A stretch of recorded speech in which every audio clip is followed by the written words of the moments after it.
makasi otie pena makundu ofongoli yango bien po boyoka vraie vérité yaya Lukamba ya komi contre Félix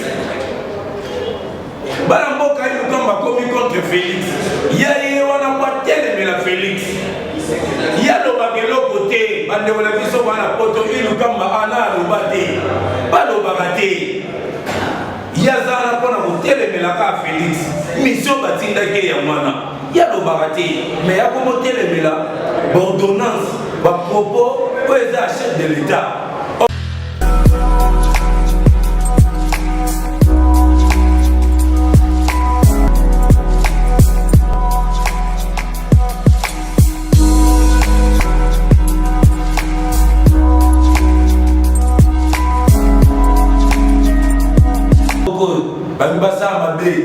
Mais place pour ça parce que le peuple congolais vigilance au wap peuple congolais vigilance au wap peuple azola la suite nanda coûté peuple congolais libanda parce que peuple télémissima ya Fati Béton autant ya téléma na sima Fati Béton au kutana peuple au lukoya liboso ya Fati Béton au kutana peuple congolais.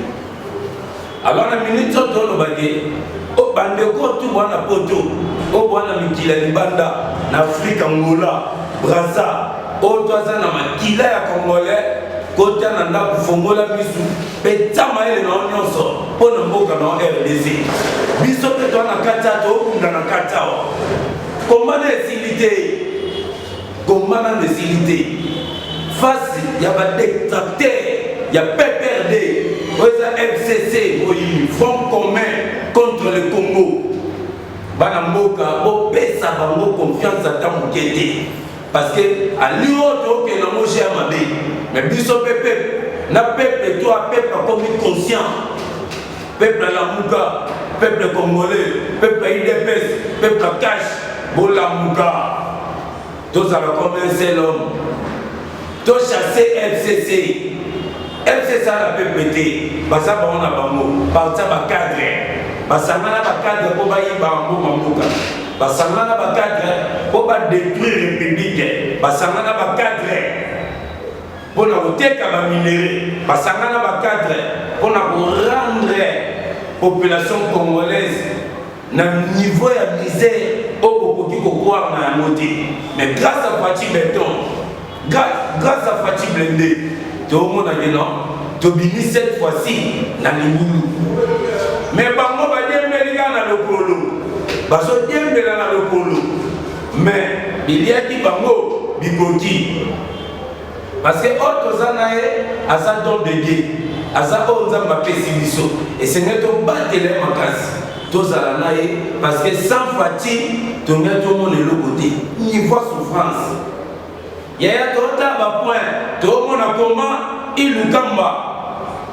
Lukamba kamba ilu noki ya komozo monana tata na mukolo obo monana c'est sorcier asa mutu normalité to développer na kata to mona comment y batinda gaya aux la première ministre pour aya ko exécuter pour aya ko sala ni to mona na kata ba plan machiavélique na tout ebimi PT FCC na libanda mutakala FCC mona na travers ilunga Lukamba koko pepe koko ndoki ya Congo batona balimbo kati bana posa bisote bana posa même pas RDC qui n'en a pas. Alors peuple congolais yona tuluba totala lisusu rwandaise mabunda Janine Mabunda c'est une rwandaise baya ko implanter la biso basomba famille ba secrétaire ko bimelo ko bomba meati basomba famille n'Équateur oise équatorien c'est une rwandaise oyaya awa ba côté belé ba rwandais ba filtra biso na niveau moko peuple congolais obokoki ko croire de on dit que difficulté na biso ya peuple oyo biso to peuple juif peuple congolais peuple juif banyokola qui est longtemps mais cette fois-ci nzamba yeko pesa biso pour délivrance à travers moi mboka Félix Tshisekedi ne biso tout aux ana simane peuple congolais côté. Peuple toujours à la libanda, pote munguna kokasu kolekati. Alors munguna na pongo, dès que ça libanda, na biso to sana kacha, awa wa peuple a commis veille, peuple na mundi, munguna kolekasu te ba plan tout au FC Santosa et pour aussi maté. Parce que peuple ça pour maté, peuple comme on la nyonso. Total la lisusu. Comment Olive Lembe a dit que la maman maman Olive Lembe a dit la maman Mars a dit que pardon total na kati kuna ayo sa maman maman nini to be ke wana sa première maman numéro 1 ya Congo muta simbi RDC mobimba c'est maman mais respect maman. En tout cas, botte là, ils sont pénal pour conduire solo. De ma Marie a botte à Jésus. Oh, il y a moyen que tu peux botte là, ils sont fatigués béton. Le ton de Dieu. Félix, c'est quel moment en boca. Bah, comme il est là, bah, comprendre que voir au Fatia Kolim Bissabango bien. Voir au peuple congolais Kolim Bissabango bien. Et ça, il faut pas les capables maman. Parce qu'on a un maman à Libota. Maman à Komo Mobimba. Maman à Kimia. Maman à Boboto. Il y a un bar tout le monde. Après ça, conseil à Kitoko. Maman lui va finir par n'être au Tala. Ni n'a eu le Bakuna, ni n'a eu au Sénat, ni n'a eu au prédé par Mahamat. Tu routas la moi à la moto. Bakomone nyon se refont la matoi. Boyo Kanina eu. Nyon s'attaque au cosa la mona boutou. Attaque au cosa na kuku. Biso bakombato de la Kalibanda. Lissu le gola lissu.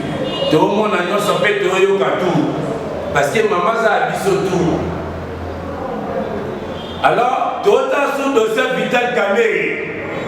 Tout le monde a pourquoi Vital Kamerhe a causé malade. Ah yo qui que mutakata qui dossier na ye. Président David Christopher Mukendi a mati na cour de cassation, président cour de cassation. Mamoza Boyinda président cour de cassation. David Christopher Mukendi. Kataki dossier pour laquelle il suit le collège à Koyinda. Vital Kamerhe a quoi il m'a kani. Baso quoi qu'elle est maille, bah quoi qu'elle est maille. Ami d'ailleurs quoi qu'elle est maille. Pour Kamerhe à la muka. À la mukate. Nini Kamerhe à lobby. Parce qu'il y a des petits dossiers dans les même temps au niveau à cour d'appel. Et là, on regarde ça la merde. Pour y va dire pour ma pépé. Le lot va de la biso pour un poto. Soit il voyait na qui, beaucoup de la basso de moutons, il y a des bonhommes. Beaucoup de la basso de moutons, il y a Pascal, il y a Liberté, Pep, où les gens à la pompage, bon, moi, il s'allait comme qu'il n'est pas. En tout cas, merci beaucoup pour la fatigue béton. Le niveau de la sagesse, mais quoi, oh maman, on a pesayo, pepa pété na pesayo. Il y a mon salaire. Donc, n'était pas contre la casso. Mais misala nenge ke libosote to banda ko souper pendant le candelana mais surtout comme le candelana na ba biliki kute ko ela biso nesengo o le ka peme na so de mouton o sepela et bozo senga même ata na ba to ba sala misala na ba ingénieur bobo ke la biso zel bobo ke la biso zel la so de mouton c'est na na le ko elo o so li pambo le fatigue beton tala niveau Congolais dans les capements na so de mouton.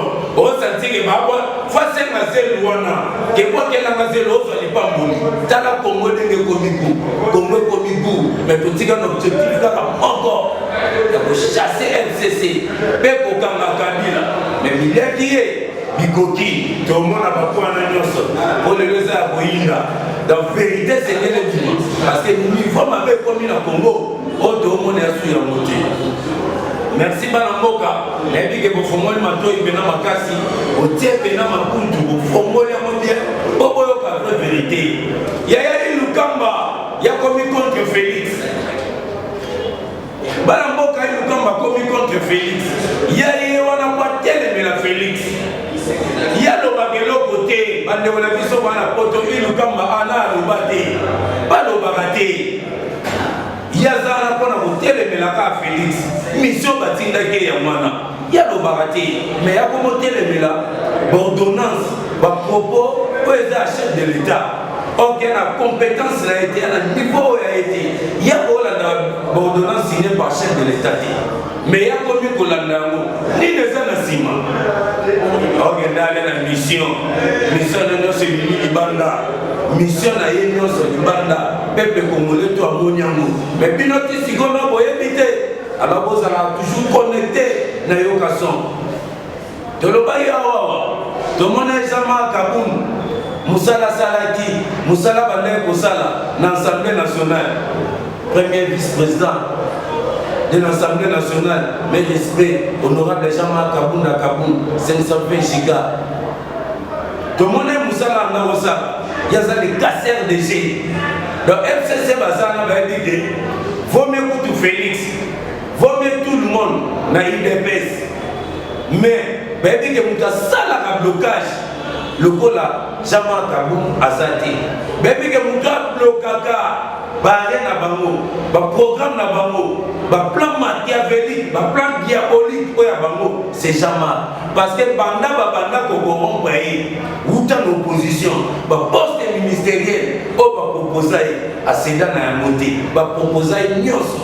Voire même si les strings si les rentrent au Koufa, ba proposer Jean-Marc Kaboya ba bloc en tout, atikala toujours constat.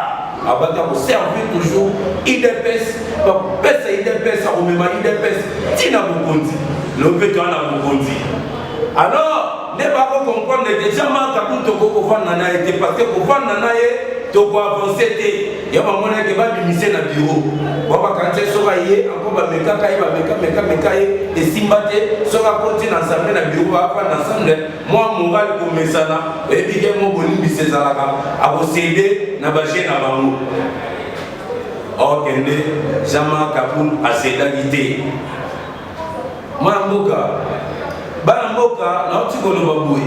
Na je expliquer toujours historique, il y a Jean-Marc Kaboum.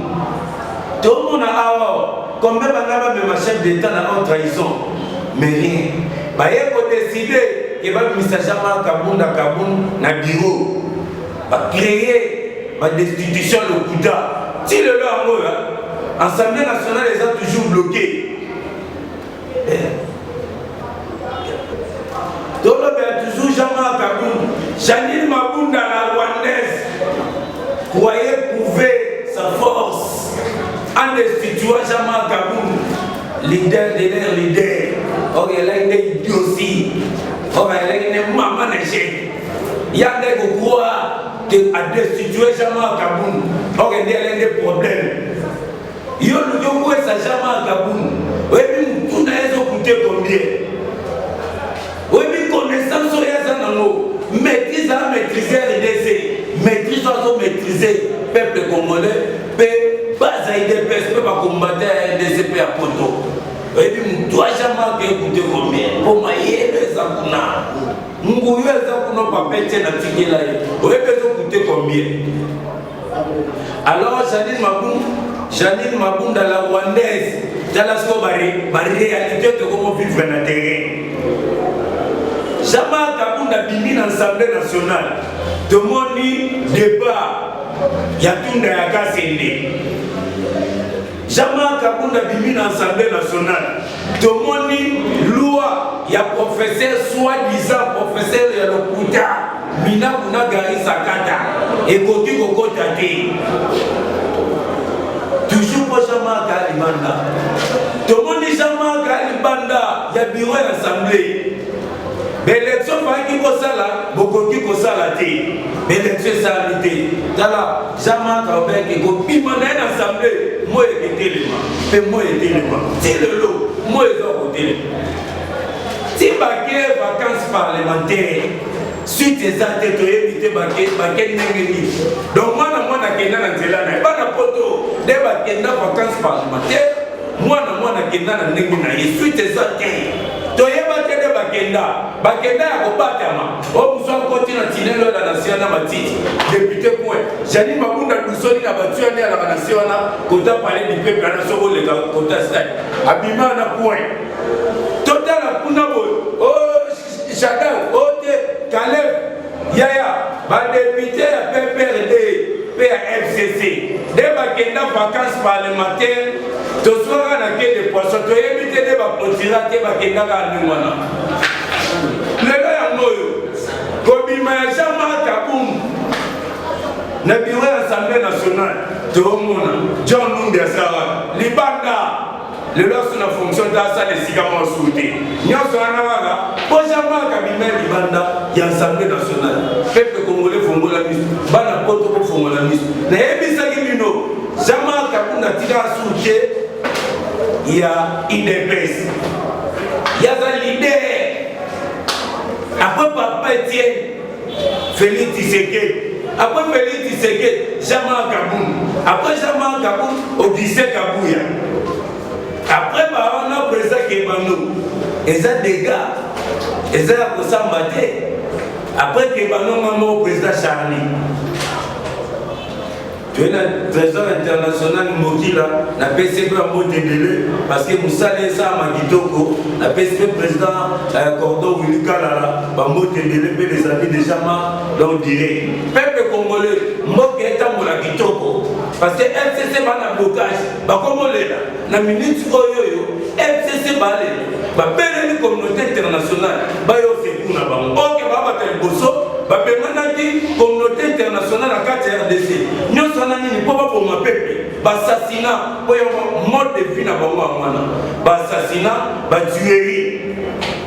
Jean-Marc Kaboum, il y a Kaboum, Azali Banda, le lot au monde a maître Benoît Luamba. Aza Akini Bango, Napoto.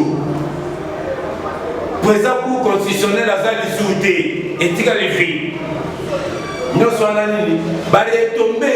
Et ça va faire le gars va faire la bombe atomique.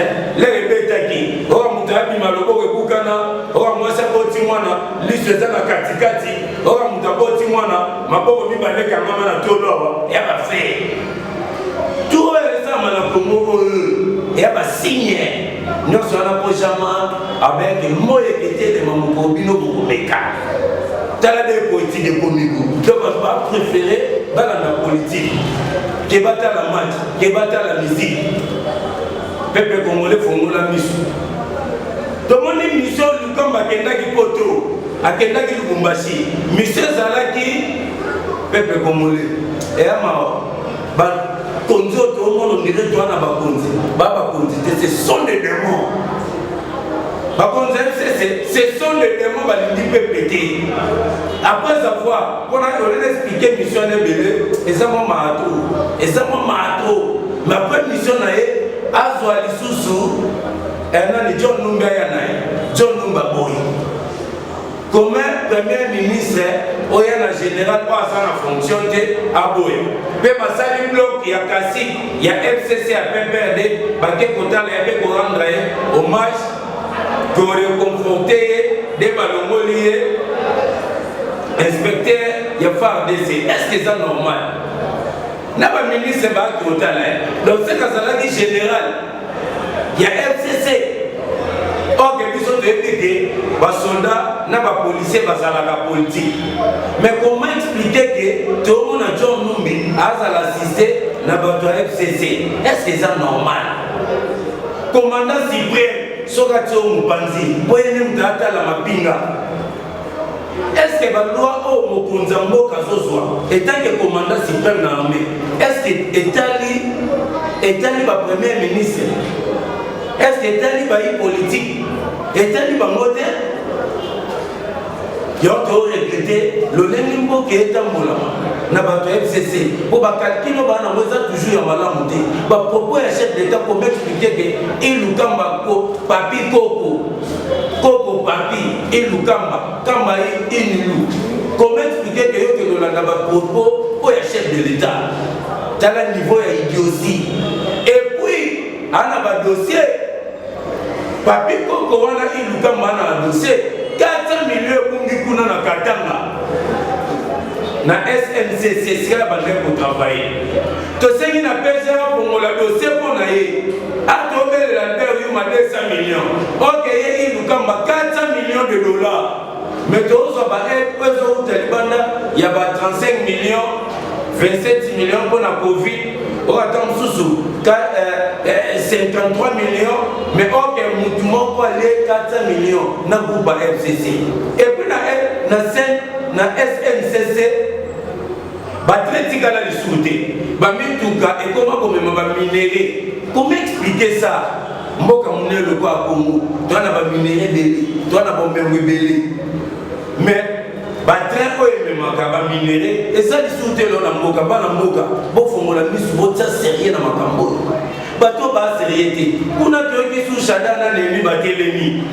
Oh non, les arrêts rendus par l'actuel chef de l'État Félix Tshisekedi a violé la Constitution. Mais non, article 90, puis article 40, bande connaissez beaucoup de temps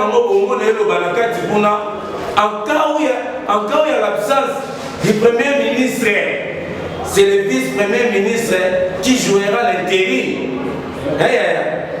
Premier ministre intérieur n'a pas joué intérim. Le pays ne peut pas être bloqué pour un simple individu. Et le peuple congolais, le Lukamba a un individu. Mais comment expliquer que pour déplacer Félix Tshisekedi moi na mboka sala musalate akoka kozwa ordonnance pour et Lukamba déplacé. Ok, vice-premier ministre intérieur à ça. Et puis il m'a pas papier qu'à cas d'absence vice-premier ministre intérieur n'a besoin de l'élève. Le ministre de la Défense a déplacé qui peut. Nous avons dit mettre Sylvain Moutongo. Il y a besoin de l'élève. Parce que c'est un membre du gouvernement, il n'y a pas besoin de l'élève. Ma belle violation de l'Ami n'a pas article 90 ou soit 140. C'est beaucoup de temps, mais ce côté là, il faut que nous demandons. Mais tu le dis que l'ordonnance au chef d'État signé et que sont mal soutenus. Parce que marche, on va s'aller à l'écoute, on va détruire pendant 18 ans, on va peuple congolais. Alors déjà ça la machine bah pour faire développer pour la Vital Kamerhe après qui m'a kali parce qu'on voit qu'il est maï pour yo qui président pour akata qui dossier na matina pour de cassation il y a ça les passe mais bah ça la machine n'ébigué le bureau to continent mais na bête c'était concernant bandeko na biso ya FCC boluka kimia parce que na moment où peuple a commis près bino ne bo pousser Kabila nere Bosala que Kabila a arrêté. Na minute même hier de Kabila. À cause de la soute, n'a pas sonné il ne faut pas passer la police parce qu'il est le simple sénateur. Alors là, cité, n'a pas sa numéro, plus 243 89 68 74 316. J'ai dit et je vous remercie.